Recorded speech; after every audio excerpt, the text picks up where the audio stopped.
Welcome back to another episode of Freeform AI. My name is Michael Burke. I do data engineering and machine learning at Databricks. I'm joined by my co-host. His name is Ben Wilson. And what do I do now? I refactor React code at Databricks. Yeah, that's a way to put it. So we're going to be talking about exactly that, the underlying principles of refactoring, and specifically what your role is when you are improving existing code bases, and like doing knowledge transfer. Ben, just to sort of kick it off, before we were recording, you made a really interesting point that great organizations don't come from necessarily hiring the best people. They come from hiring people who are good and are willing to sort of collaborate and teach each other. Is that what you were implying? Yeah, to a certain degree. So the thing that makes a company or an organization or even a team, right? You can break this down at any level of human hierarchical organization. Uh, you need some people, and we talked about this, like I think last episode or the episode before, about builders and about like the philosophy associated with that. And a builder is not somebody who is coming in into like a project and is just mic dropping with like contributions that they're doing. Like, oh, I'm here because I'm the, I'm the lordly, you know, embodiment of all things great with regards to software, and teaching all of you mere plebeians like how it's done, purely through example. That's how a lot of uh, professional software engineering organizations are. It's just like a bunch of individuals who are really good at what they do or are becoming really good at what they do. Their definition of self and their coupling of that to their own ego is in through excellence in delivery, not in collaboration. And the higher that somebody gets, the more they have to do sort of performative theater in trying to be quality control. So they nitpick, they end up bike shedding a lot. They do things that are kind of disruptive in order to show like I care. I was the quality measurement here. And to builders, it's poison. You're just like, why? Like you could have done this in like so many different ways, and it could have been a teaching moment. Instead, it was a flexing moment. Yeah, so you just said like seven things in French. Let's anchor this in an example. When you were in like first joining Databricks in the field, you would enter a customer project and they would say, build me this pipeline or make my code base better or do XYZ, build a model. Um, and when you started off, you mentioned before recording that you might have not been the kindest and most understanding to potentially subpar code. So, is there a specific example that we can ideally anonymize that we can anchor on? I mean, almost every example, everything that I did was that, but I also wasn't skilled enough at that point with like proper software, like software engineering skills to be able to remove the work from my own ego. So it was almost like it was a psychological artifact of, in order to prove that I'm where I think I am, I need to kind of dunk on people. Um, and it wasn't like, oh, I was the asshole in the room and just like dressing people down constantly. It was in my head. I was the inner monologue narrative was like, how could people do this? Like, why is this so bad? This is so frustrating. Like, like, why am I having to come in and like rewrite everything from scratch? And sometimes that did bleed over into interpersonal like interactions with people. Like sometimes I did lose my cool in meetings with customers. Not to the point where it's like, okay, this is so toxic, we got to get rid of this guy. But it's more like people could tell, like, oh, he's pissed, like he's annoyed at how bad this was, and we feel sheepish and you Yeah. know kind of like guilty about having to, like, we created this abomination that we now have to bring this person in to fix. And at some point during those years of doing that, my perspective changed quite a bit. Like maybe it was just time and exposure. Maybe I finally emotionally grew up a little bit more. And I noticed that inner monologue voice just kind of got fainter and fainter and fainter. And it was replaced by the knowledge of like technical competence on my part. It was no longer a fear of like, I don't know if I'm good enough to be the expert in the room. It was more like, I know enough now that I can shift my state from blaming people and blaming like why this thing existed, this like abomination that I'm looking at, and starting to think about, is it because they don't care, or they just don't know? They don't know any better. And it came to it pretty quickly came to be a kind of a place of truth for me to understand that almost universally it was they just didn't know. They had no idea that what they were doing was bad until they built something so big and unwieldy that they were like, we actually need help. Maybe they weren't the ones asking for it. Maybe it was their management that was like, this is going off the rails. We need an expert in here to fix this whole thing, or our project deliverable is like at risk. So when I saw that at multiple different companies about well-intentioned people, for the most part, some of them were just career builder type people. They're trying to drive themselves up the hierarchy as fast as they can and playing silly political games, opening up the blame thrower in meetings, like blaming other people on their team. And it's not productive at all. So I started to recognize a pattern in so many different organizations across so many industries, different geographies, like different countries. I'm like, this is just a human thing. Like, what is it about like when we work together in a technical capacity that people devolve into this state of like guarding, like they're attaching their identity of themselves to the work that they produce, but then aren't trying to push that work to become better. Like they're not trying to learn. They're trying to kind of flex among, this is probably a really offensive analogy, but I'm going to do it anyway. It's like going to the zoo, right? Stand at the side of a concrete barrier. There's a metal rail on top, and in front of you is a cage, and there's 8 monkeys in there. And you're standing there and you're watching them. And one of them keeps on going around and collecting, like all of them are busy collecting stones. This is what these monkeys do. They collect stones. And one of them is going around and collecting the shiniest looking rocks that they can find and hoarding them and fighting anybody who comes up and tries to take their shiny rock.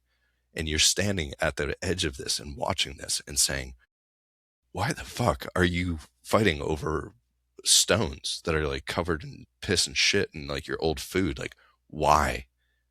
This is not helpful at all. Like, this doesn't define anything in your environment that's going to make you enjoy living more.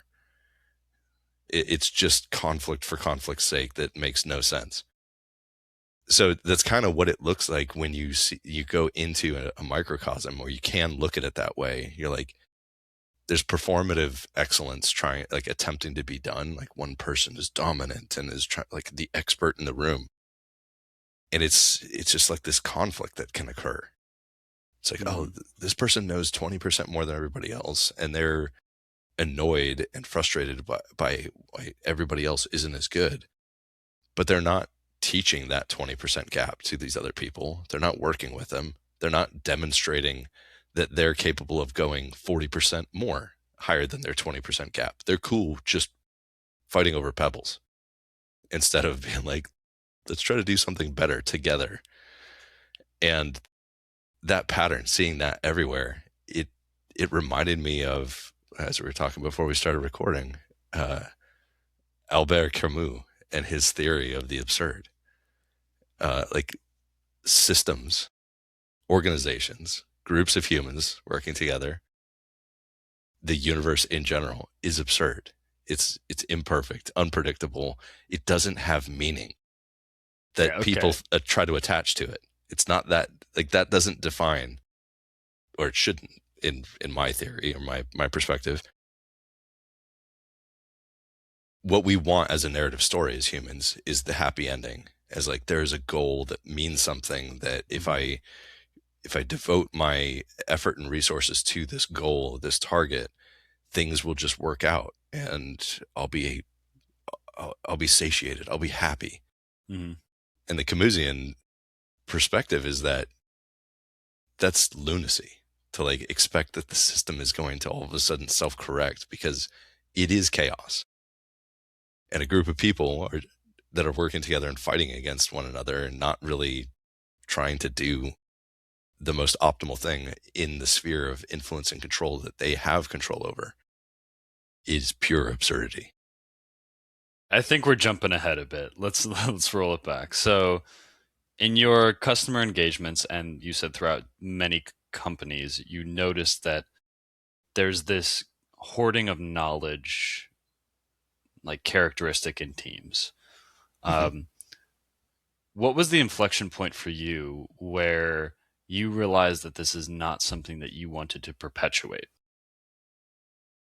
It was convenient being the outsider in this situation. So you're effectively like the zookeeper. You're coming in and looking at how everything's going on, and you have that convenience of an outside perspective. That isn't to like, the analogy is kind of offensive to be like, oh, all these people are monkeys and I'm the human. It's not like that. It's more like uh, you're just somebody who can see what's going on without being roped into it. Although you could get roped into it emotionally if you Hmm. let yourself. You get frustrated and annoyed and pissed off about how crappy all this is, and like, why is this so broken?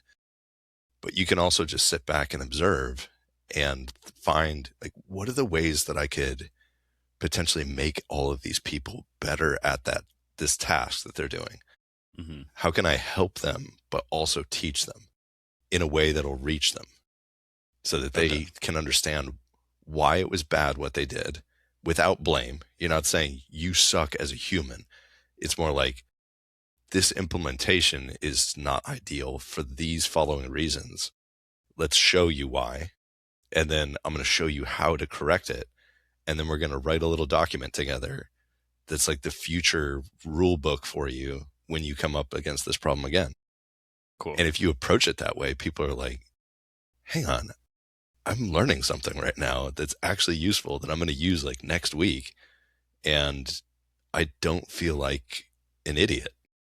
I feel Yeah. like you, by approaching it that way, by like, hey, I'm going to help you and I'm going to teach you.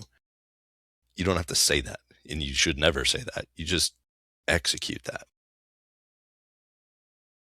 Okay. Um, cool. So just finishing up that first point of not attribute, basically Hanlon's razor of not attributing, uh, well, never attribute malice that which is adequately explained by stupidity. It's not quite that, but if you replace stupidity with a lack of knowledge or a lack of Yeah. skill, Ignorance. Yeah. ignorance, yeah. Um, it's not about the person like trying to harm or being fundamentally bad. It's that they just haven't experienced how to do this properly. They're probably well intentioned, and it's just like the implementation isn't quite right. So I'm on board with that. Um, and then your next point is, all right, the best thing you can do as a leader is to set up scenarios where people can actually learn these skills. That also objectively makes sense. Like knowledge transfer from the top down, if you can conceptually give someone a skill that took you 5 years to learn in 6 months, and then do that times 15 people, your multiplier on your impact is way more than you just coding for 6 months straight. Well, yeah, for sure. And then they can disseminate, and then it's sort of a butterfly effect. So objectively, that makes sense as well. Um, my question to you, I think, is more around implementation of this. How do you come in and politely say, this code is a steaming pile of dog shit, and your practices that uh, uh, I'm gonna tone that back. Let's say that your code is not optimal, and there may be some things that you could have done differently in how you think about it and how you approach it, that could systematically change how you are like these issues. Um, I'm curious how you approach that because um, I sometimes struggle with it. So the key is like what's going on inside my head uh, is not, I need to like put out all the fires and fix this as soon as possible. But That's actually, I'm one way. sorry. Do you mind if I interrupt?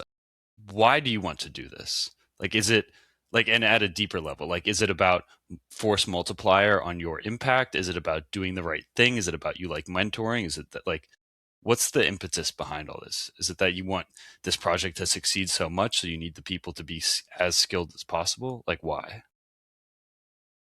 I think it's the only ethical thing to do if you have a skill set that is so significantly higher than that group of people. So if you've built that up over decades about like, here's how I know how to, like, I've learned all of these things the hard way, like suffered through fire and brimstone for decades.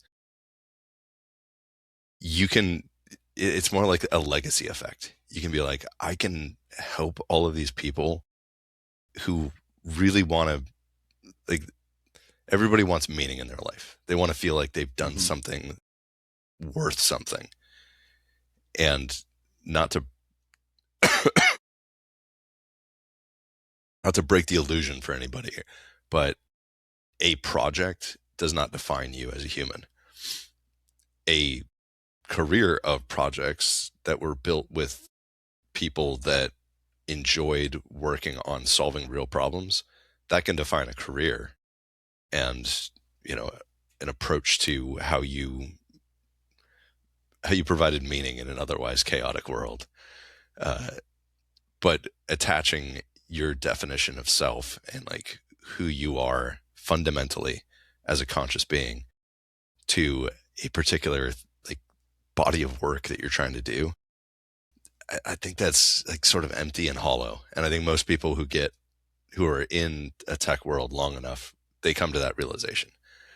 Uh, it'll hit you like a freight train.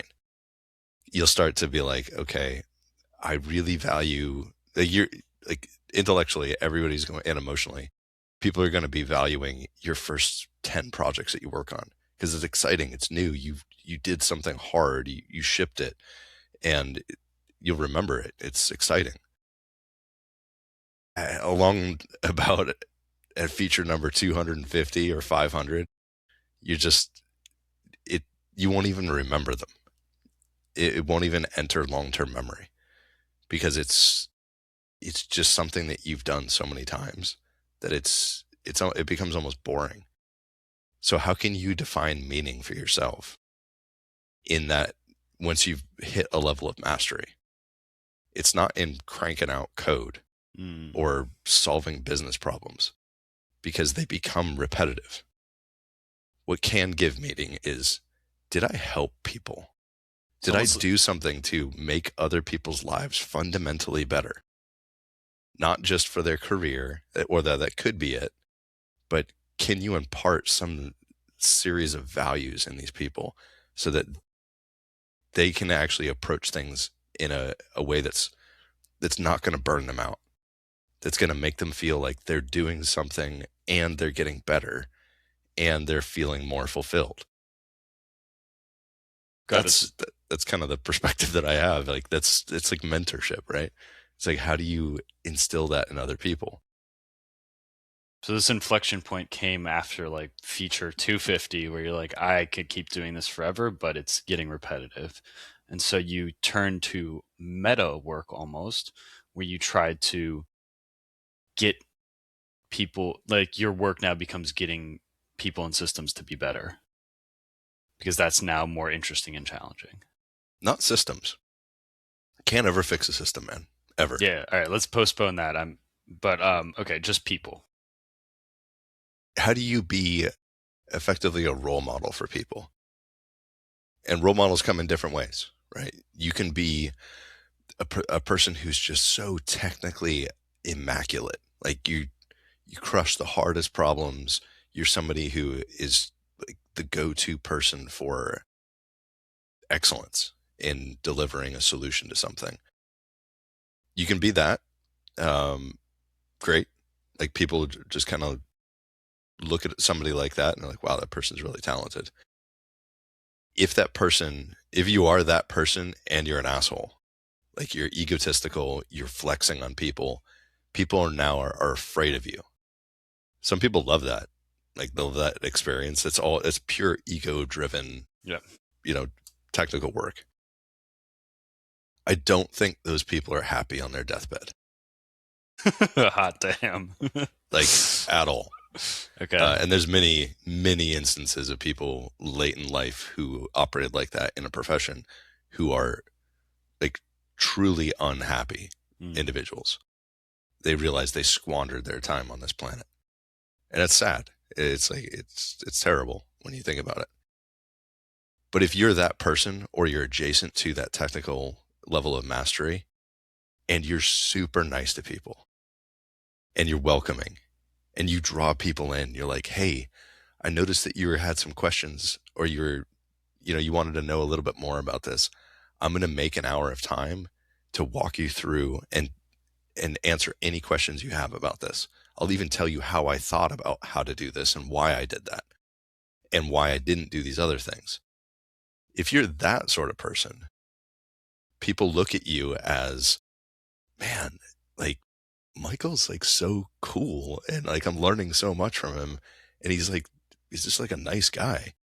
That social interaction level of you being approachable, cool, humble, and wanting to teach and like bring people in to be like, hey, and that's not an important caveat here is you're never going to reach that egotistical person. So don't try. Like it's a waste of your time.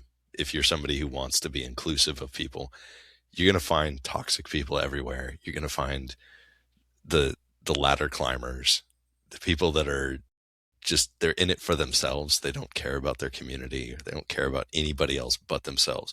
I'm going to win the game. And the way I'm going to win the game is by being a complete asshole. Like Hmm. more power to you. Good luck.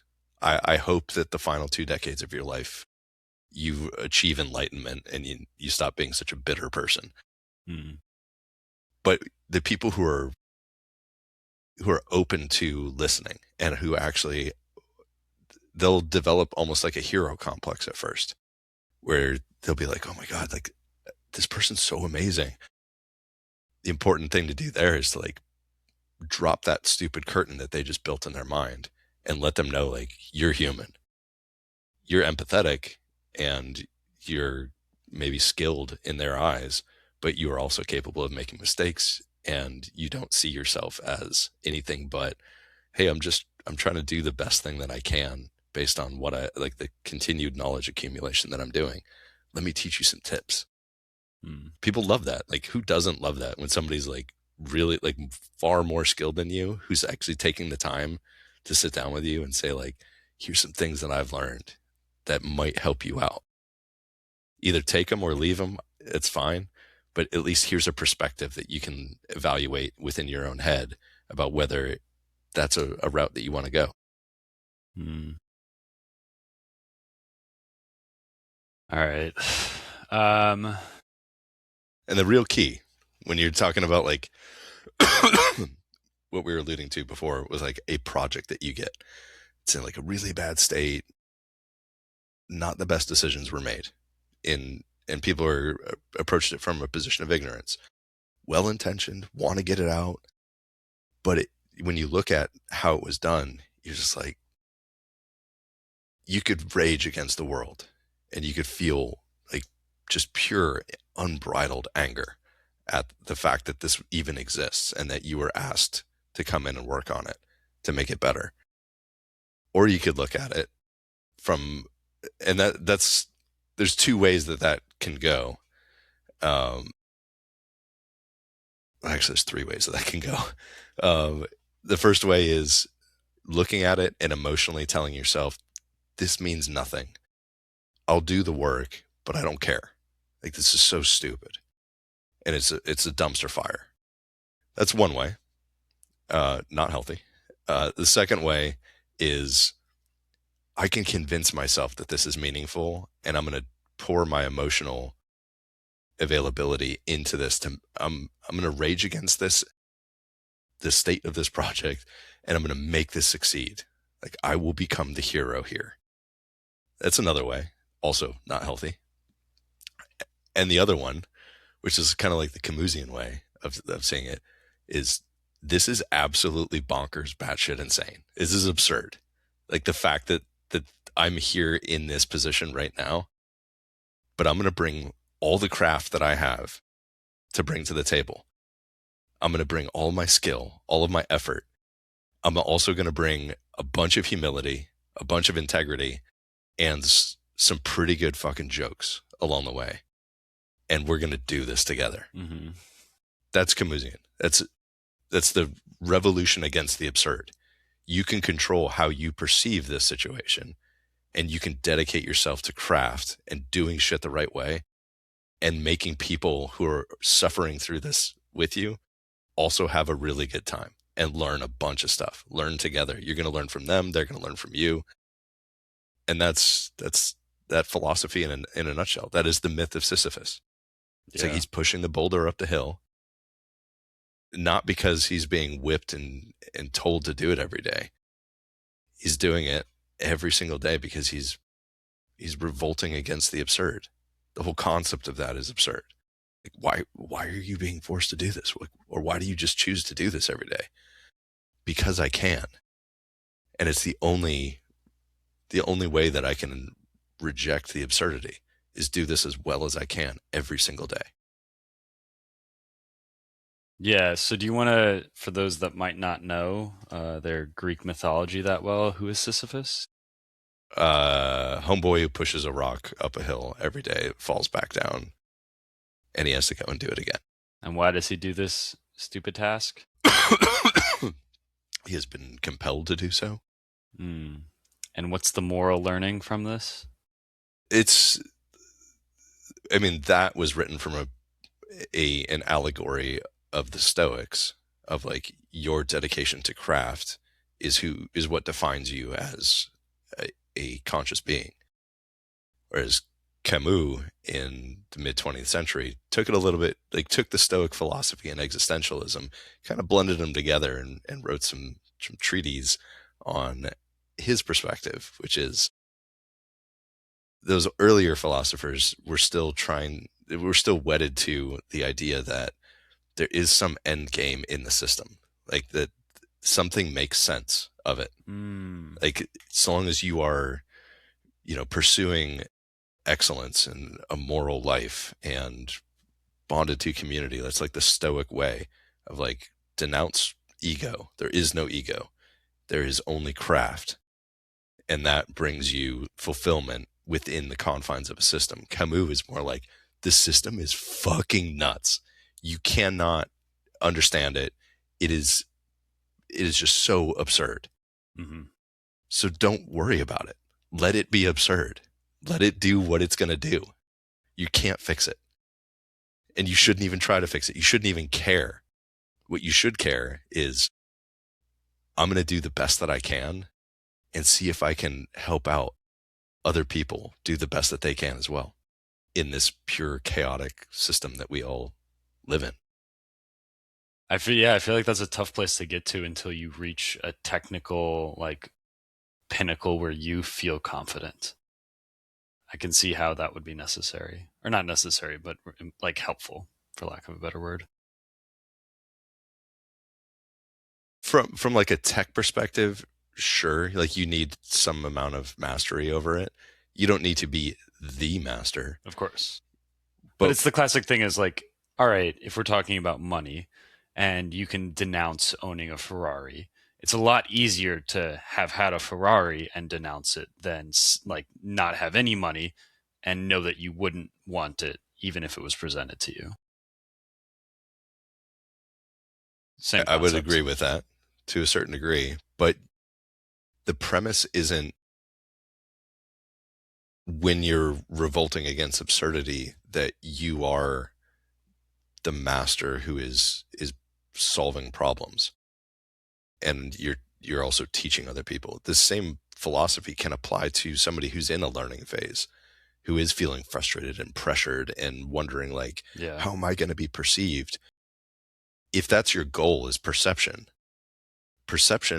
and hierarchical standing within an organization, if that's your end goal of like, I want to make the, like in the next 2 years, I want to be this level. I want to be like this rank in this organization. If that's your goal, your priorities are going to shift specifically to optimize that. That that function is optimized in the most efficient way possible in certain actions that you do.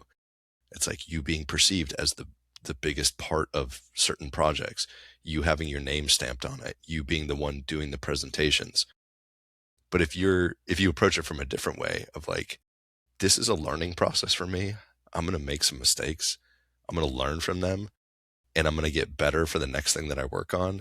And I'm going to like absorb as much as I can from people who are more senior, who have more history in this, and just fully use it as a way of emboldening yourself to improve over time and just reject the system stuff. Like, hey, the system is chaotic and absurd. Stuff like levelings and rankings and reviews, all of Yeah. that stuff, you don't have that much control over unless you optimize for that. You can play the political game, but in the process of playing that, you're leaving on the table everything that would make it naturally happen otherwise. Hmm. So if you just reject all of that and like, it'll be nice if I get promoted. It'll be nice if I get a bonus or bigger paycheck. Those things don't define you as a person, but the skills that you learn, if you're focusing on, I'm just going to, I'm going to get better and I'm going to learn and I'm going to help other people get better. That defines you as a human. Like what is your actual like guiding principle? And other people will see that. They'll be like, huh, this dude took on like the hardest stuff, or this lady took on the hardest parts of this project and didn't make it about themselves and didn't try to get recognition for this. What is going on here? And once people in leadership who actually came from that same mindset, when they see that, they're like, ah, a builder. Yes, we must protect the builder. We must give the builder air cover and allow them to do their thing because Hmm. they're going to up level up, like not everybody, but they could touch 5 or 6 other people in this organization. And those people are going to pay that forward as well. And that's what a good leader identifies those people and realizes this is super valuable for the success of this organization. Hmm. All right, this is making sense. Um, yeah, gears are just freaking turning. But a question to you on this. All right, so let's say you do want to almost zoom in into the present and focus on controlling the controllables, figuring out what you can actually do, and not worrying about results. So focusing on craft and process instead of uh, whatever that craft and process will lead to. And that is very existentialist. And existentialism states that basically nothing is like real and like we can't really base anything on certainty. So sort of create your own narrative and reality. And leaning into humor and absurdity makes a lot of sense. Um, so, all right, I'll synthesize at the end, but I'm curious, how do you actually, like, very tangibly in practice, implement that team-based knowledge transfer?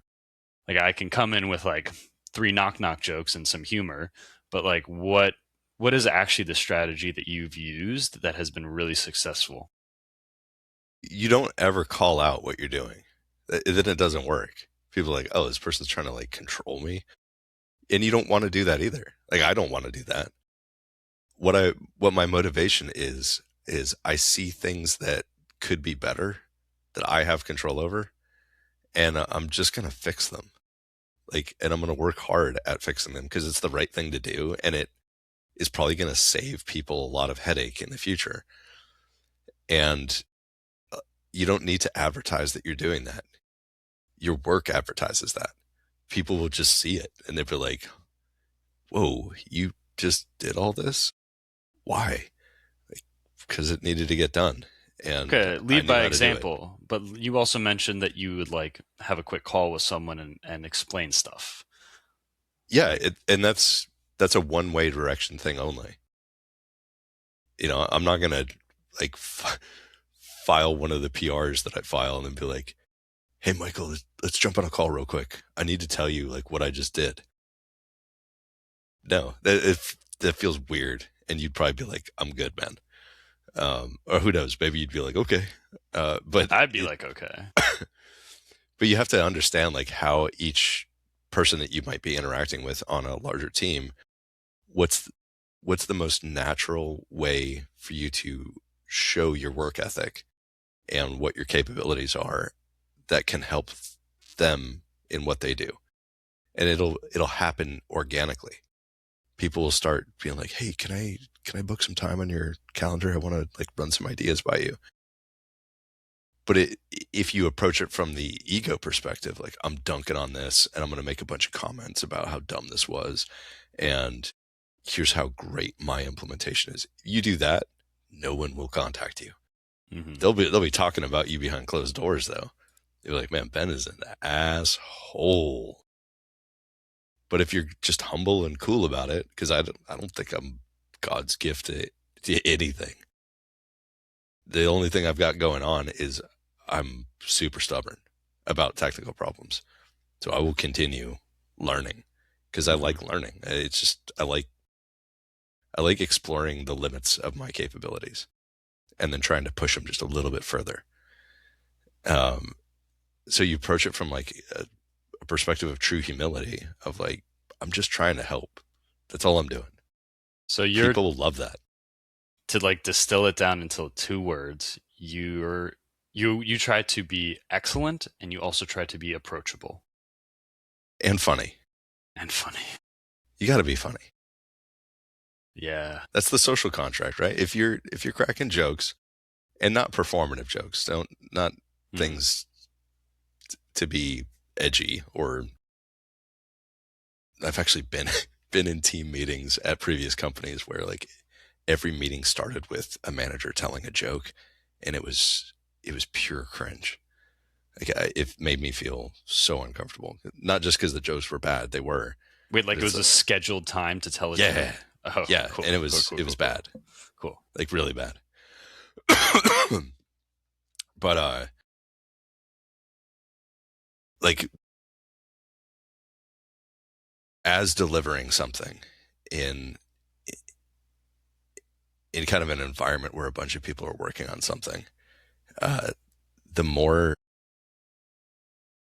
like true selfless acts that you do, but just you're working towards doing the right thing and not worrying about the reason for it.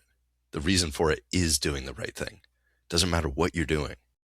It's just, I'm here as an example that we all agree, or subconsciously, hopefully, people understand, and maybe vocally they do as well, of like, this is absolutely absurd, like what we're doing.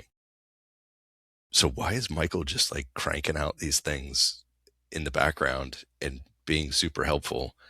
Uh, Maybe when I get stuck, I can just ask him to take a look at something. That's how you build that sort of that culture among a group of people. If there's multiple people or everybody doing that, congratulations, you found work utopia. Like a Mm. group of high performing individuals who are super humble, want to help each other out, and are all working hard to build the right thing. That can be a once in a career thing that you find. If it's like you're in a group of over a period of years working with people like that, you'll see zero attrition. You'll see like Yeah. people genuinely like really loving their job and looking forward to doing it. Uh, but that's Very rare. Most people never experience that. Hmm. Okay, I think I'm almost there. Final thing is that's still a little bit unclear to me is why the emphasis on process and craft and not results. Because in a corporation, as I claimed before, the corporation itself is absurd. Not in the fact that like, oh, it's stupid. It's doing something, right? But the entire premise of how it gets to places where results are delivered is chaotic. Like think of how many ideas come up and Mhm. priorities get shifted to something where it's like, is this just somebody's like ego play? Like this idea seems really stupid, but I don't have the power to fight back against that. This person is in a position of authority that controls my like continued participation in this organization. Mhm. You can't fight against it. It's absurd. But from their perspective, it might make sense for them. And you might have ideas of like, this could be done so much better in these ways. You're never going to convince them because it's their idea. So don't rage against it. Like don't try to escape that absurdity by being like, I need another job, or like I want to be pulled off this project, or this sucks, or like emotionally check out while still doing the work and just kind of not caring, being like, it kind of works, whatever. I'm going to focus my attention on something that I think is more important. Mhm. So Camus would slap you across the face for saying something like that or thinking something like that, right? It's not, you shouldn't be trying to escape the absurd. The goal is to develop the psychological calluses in order to carry it without letting it crush your spirit. Hmm. Or in terms of corporations, corporate life in and of itself is absurd. The goals that we set for ourselves, what we call as like making it or becoming something of meaning to a corporation, a system, it's completely absurd. It's arbitrary. There's no real logic behind it. A lot of vibes and gut feelings get involved where you're like, why did this person get promoted to this level? Like they're an idiot. It's absurd. You don't have all the context. You can't know everything that went into these decisions. The people that were immediately intimately involved know, but you can't. You're just an outside observer being like, why are the monkeys doing this? Don't try to make reason around it.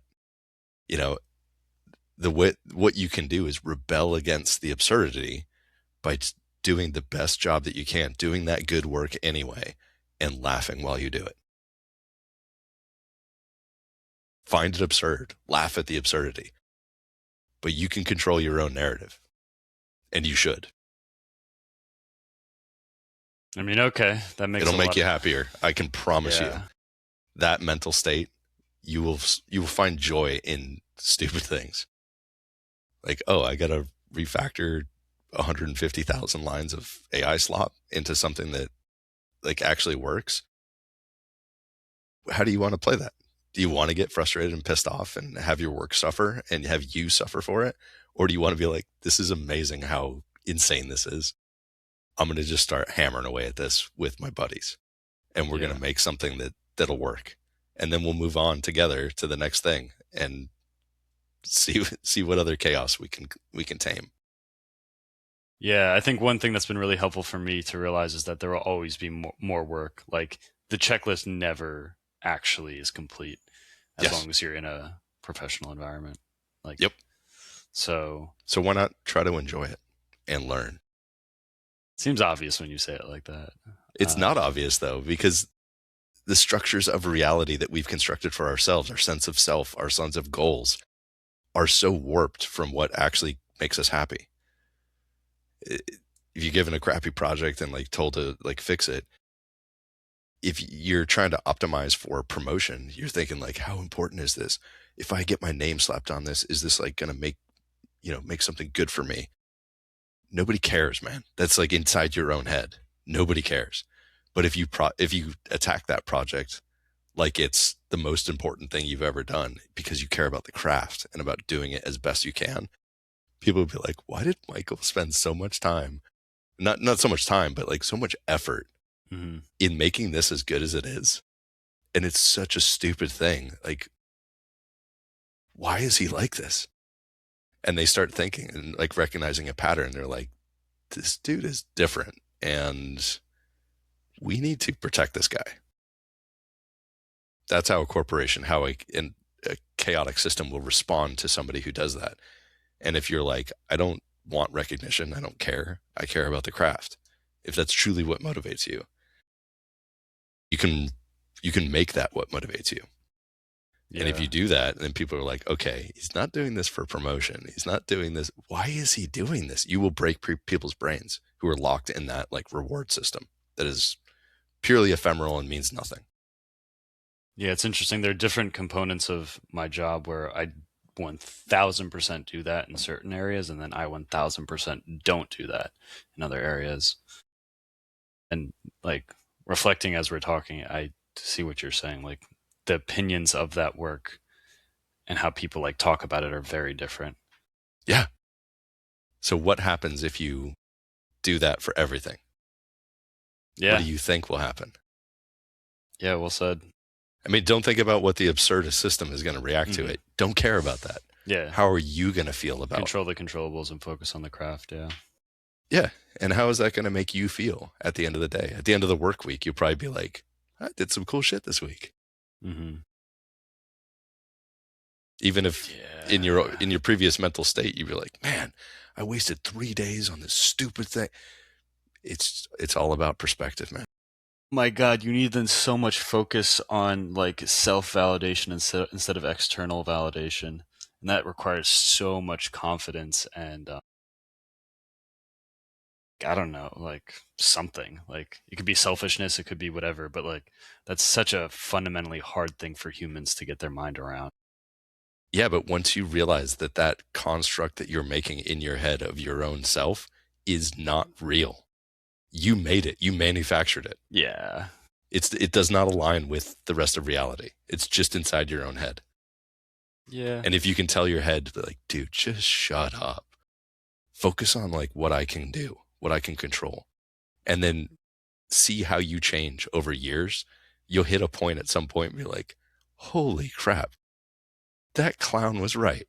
Huh. Yeah. I mean, I don't think I'm there yet.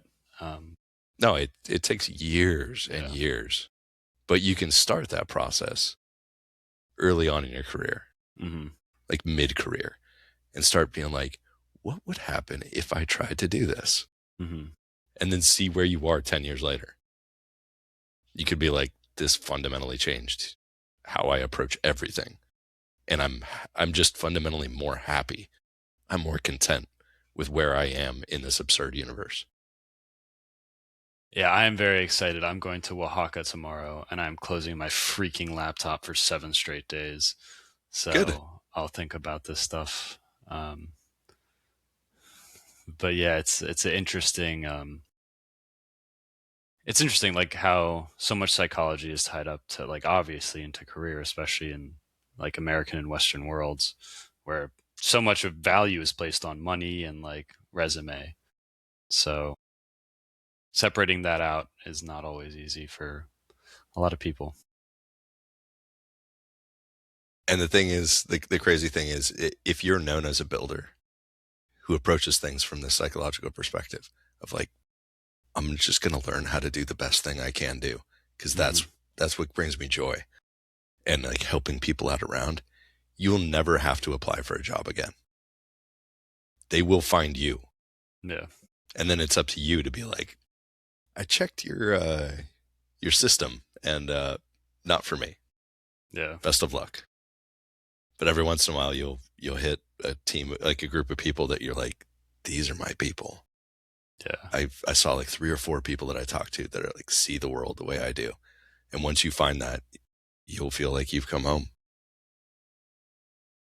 And then as you get much older, you can be that person who's that like guiding light for other people.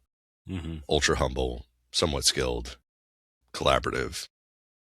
That's what everybody deep down wants to kind of aspire to, I think. Yeah. All right. To avoid breaking my brain any further, I'm going to summarize. So we talked about a literal crap ton of things in a somewhat chaotic manner, but some things that stood out just generally, and I think that summarizing this in a concise and linear way is possible, but it would take 10 minutes, so I'm not going to do that.